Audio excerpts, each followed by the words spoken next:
What's up, guys? Welcome to another episode of Let's Learn. A few weeks ago I did an episode on how to play the Boxer by Mumford and Sons / Simon and Garfunkel, and a few of you since then have been asking on how to play the solo section.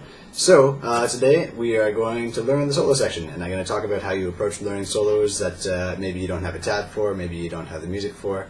At least how I approach do it. That makes a ton of sense, Dave. Good job. Whatever. Moving on. I've got the song queued up here, so we'll just find the solo. There it is. Okay, so the way I do this is I imagine it in little chunks. Now the other thing is that if you don't know how to play a major scale, you are going to have a bad time right now, I'll tell you that much. So first and foremost, if you don't know how to play a major scale, this is how you do it, and practice this first, right? So say you're starting on your low E string, the fingering pattern is going to be 2, 4, 1, 2, 4, 1, 3, 4, right? So every time I go back to sort of a finger in this direction, I go down a string, right? So here's what I mean. Like, here's my C. I'm starting on finger number 2, and I'm not trying to give you the finger here, but that's finger number 2. So 2, 4. I'm trying to do this in an angle that you can see.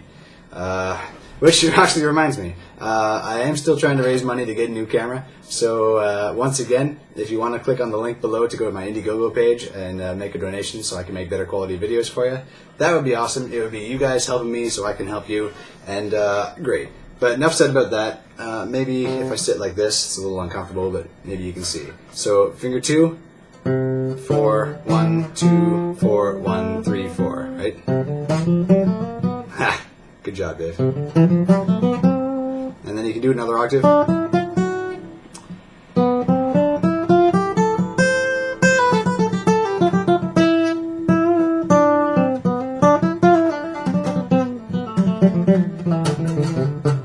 And that right there is probably the most trouble I've ever had in my life playing a major scale. But there you go. I guess I'm camera shy today. Whatever. But yeah, that's all there is to it. So when I'm talking about learning a solo like we're going to do today, I'm going to be talking about intervals mostly. So like a third, for example, is the root of your scale to the third note. Like 1, 2, 3. And similarly, a fifth is 1, 2, 3, 4, 5. And then finally an octave is 8 notes. 1, 2, 3, 4, 5, 6, 7, 8.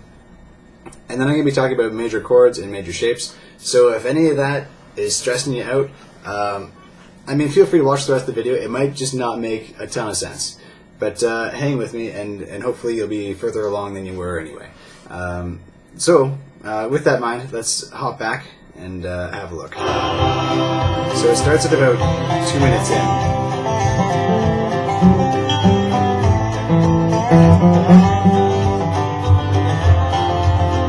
Okay, so your scale starts on the major third of the scale, and then goes to the fifth.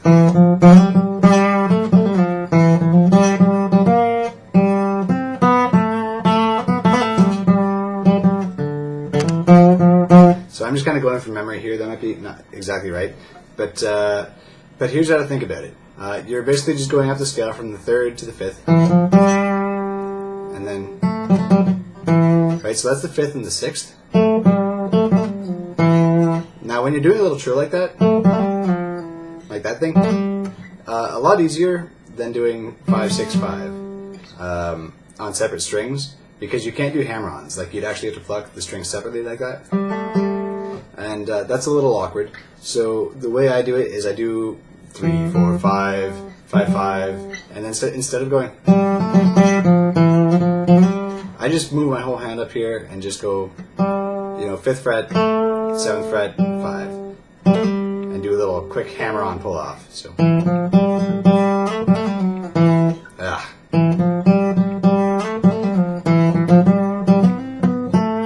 all right. So after that, I'm just going up to the octave, and then just down the scale. So let's have a quick look, make sure we're right so far.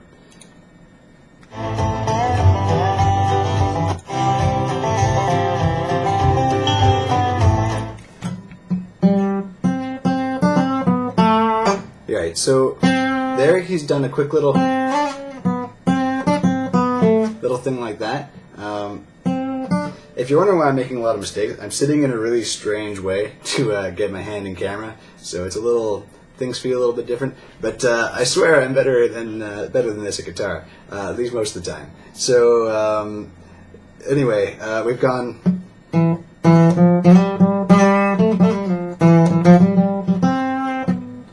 And if you want to do the, you can do that again. You could either do, 5th fret on the G string, and then 3rd fret on the B string for that. And that's fine. I prefer doing a hammer on the same string. So again, 5th fret, 7th fret, 5th fret. So let's have another listen.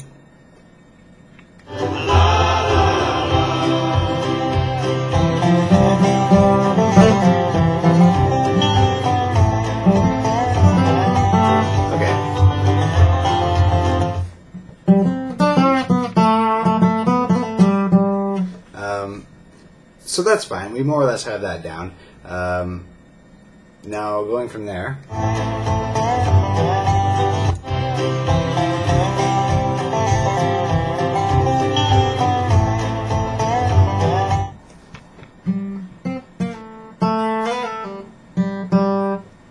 So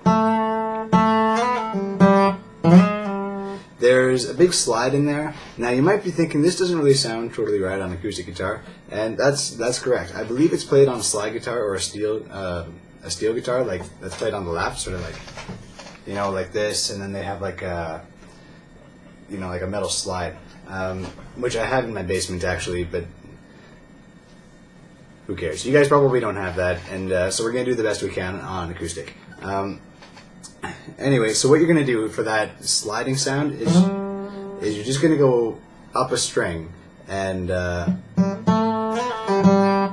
because that note that he slides on is an open D, but of course you can't slide onto an open string, it just doesn't work. So you're going to go up to, I'm sorry, it's an open G. Instead you're going to go on the D string and slide to 5th fret. Right, so you've gone...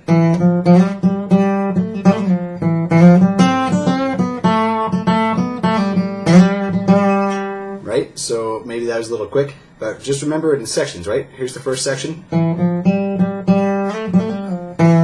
Right, that's fine. And then there's the...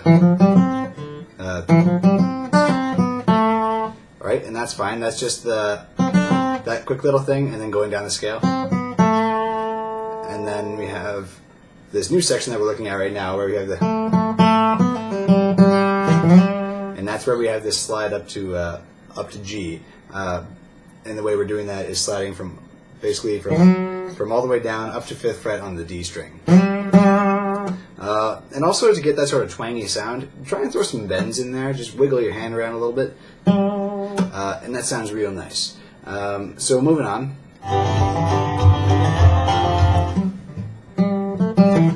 Right. Okay. So after he's gone, that then happens.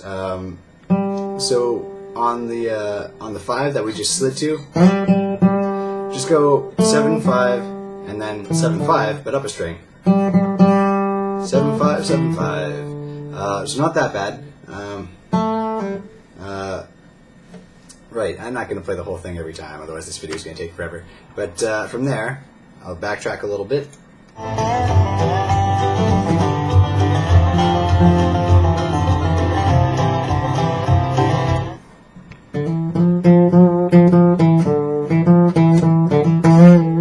Right, so all you're doing there, remember we just did this.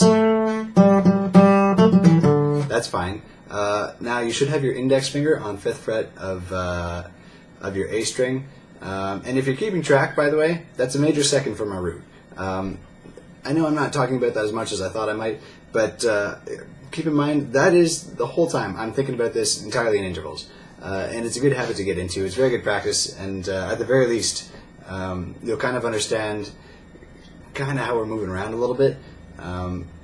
Again, that's sort of that's a whole separate theory lesson, so I'm not going to get into that. But yeah, all that to say, we're here. So we've gone, and then we're going to go.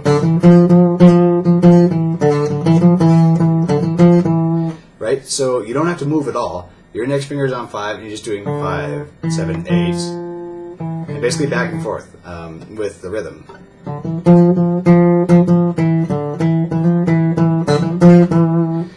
And you can do that with slides. You can do that with your index, third, and fourth finger. You can do it with bends, like right. That might be kind of overdoing it, but I like bends, so I'm going to put those in sometimes. Yeah, and I would recommend it. So moving on. Okay.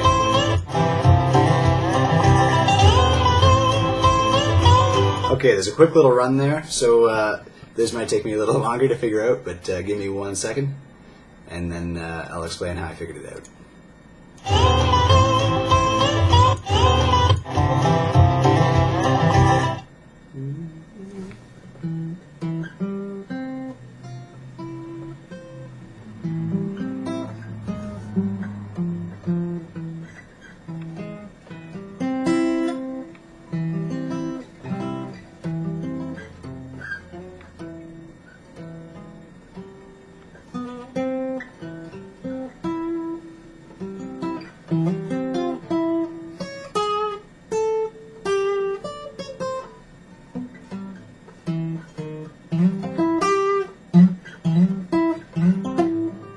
Okay, so you probably saw me do two things there. The first thing I did was listen to the individual notes in that quick run, and that's why. Oh, the phone's ringing. That's why I paused it like really quickly after that round happened, just because I needed to hear those notes by themselves and not have anything confuse me. So those are the notes, but then it ends up there. So what is this thing, and why am I playing it up here? Well, here we have basically like an A major shape, but it's up on 5th fret, and that's actually because if you were to do a C major bar chord, you would have that in there. Now instead of playing the root C, it's playing 1, 2, 3. It's playing a major third above the root, but it's still maintaining that A major thing. And I'm using my index finger to bar the D, G, and B strings, right? And my ring finger to get that third. So you could do that, and then you still have your pinky free to get whatever the heck that is, 8th fret on the high E. And then proceed with the rest of the solo? No. Excuse me. You could do it that way. Another good option is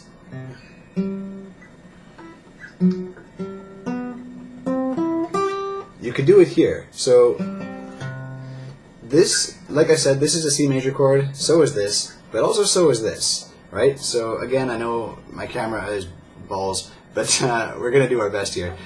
So it's just like an E major shape, right? But we've slid it up and barred on 8th fret. That's a C major.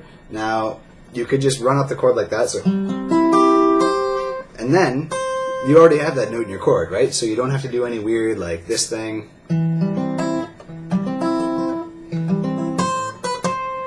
You can just go.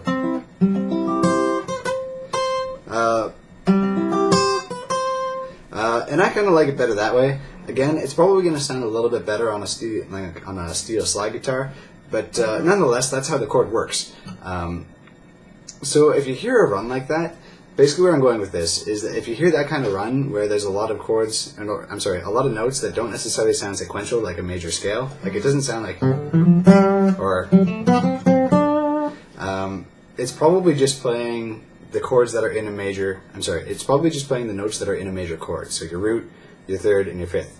So to do that, just make the chord shape, whether it be here, or even like if you even wanted to just do that, but then race the way the heck up there, you could do that, and that would sound okay. It would just be a hard transition. So I'm going to do this. And then I think it's just more like trill stuff, and I don't know, let's figure it out.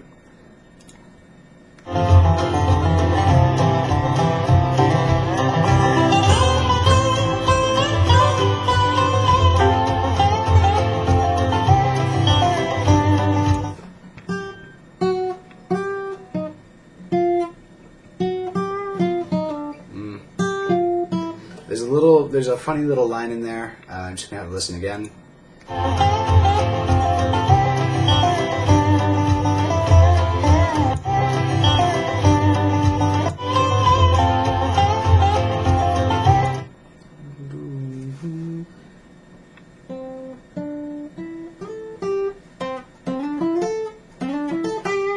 Okay, so again, there is, after this whole run-up thing, wherever I said it was, right? So all I'm doing there is just, we've ended there, right? On 8th fret on the high E after we do that run. So I'm just doing, right? So that's 8, 10, 8, 7. Same little trill, right? 7, 8, 7. And then I'm using my pinky for 10th fret on the B string. And now the solo is really winding down, and he's just doing some little fill stuff. So let's talk about that real quick. Boom.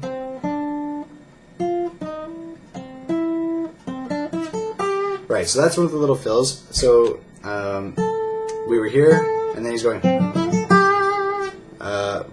which again is just like an ascending major scale. So we're starting on C with our pinky finger. So C in this case is 10th fret on the D string. But then we're going 1, 2, 3, 6, 5, right? So I'm not talking fret numbers here, I'm talking intervals again, right?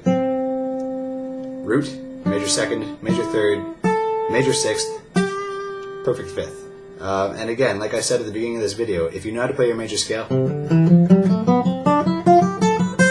it's really going to help you out here because you're just doing your second octave of that for the first 3 notes anyway, and then jump into 6, 5. And that's all there is to that. So let's carry on.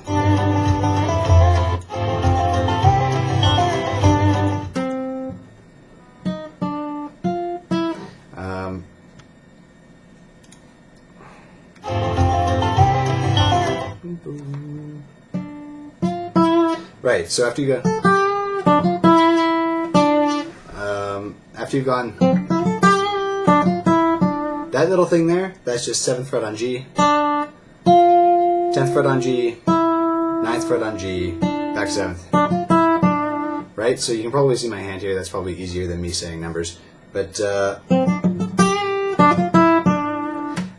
so pretty easy still. And finally,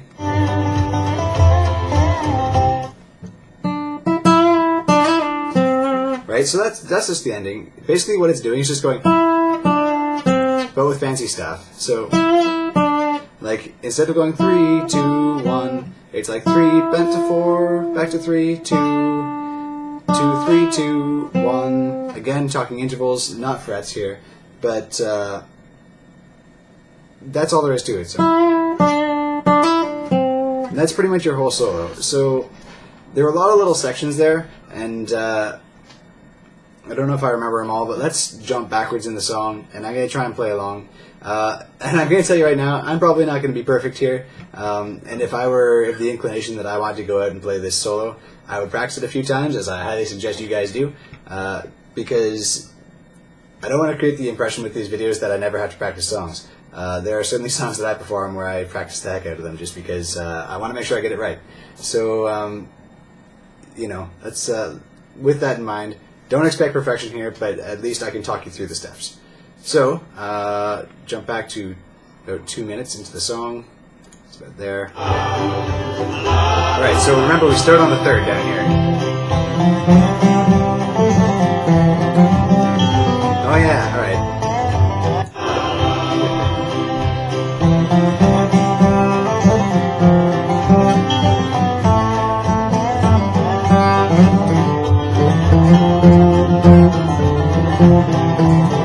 This thing.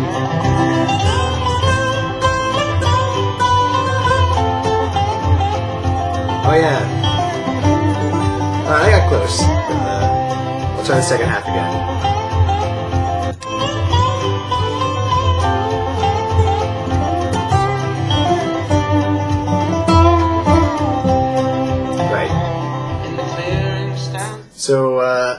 I'm going to think of this in two big chunks. There's chunk one, that's...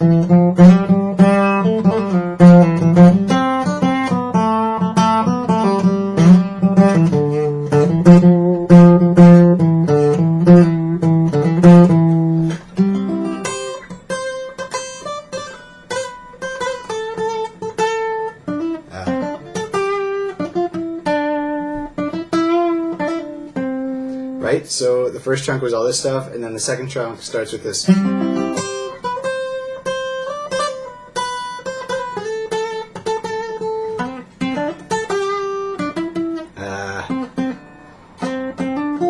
just seeing if there's an easier way to play that,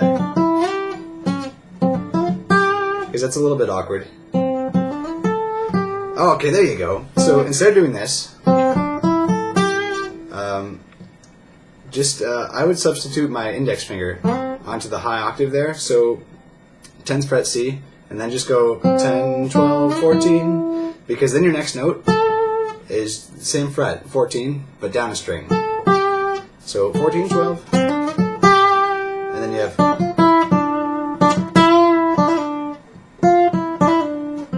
or however that went. So hopefully you get an idea of how this works. Again, don't overcomplicate things for yourself.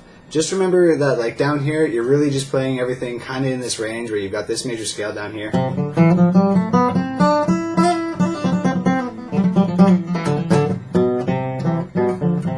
Right? So you can fiddle around there, but once it comes to the part where you're getting high, you have a lot of options for getting up there. Like I said, you could do this.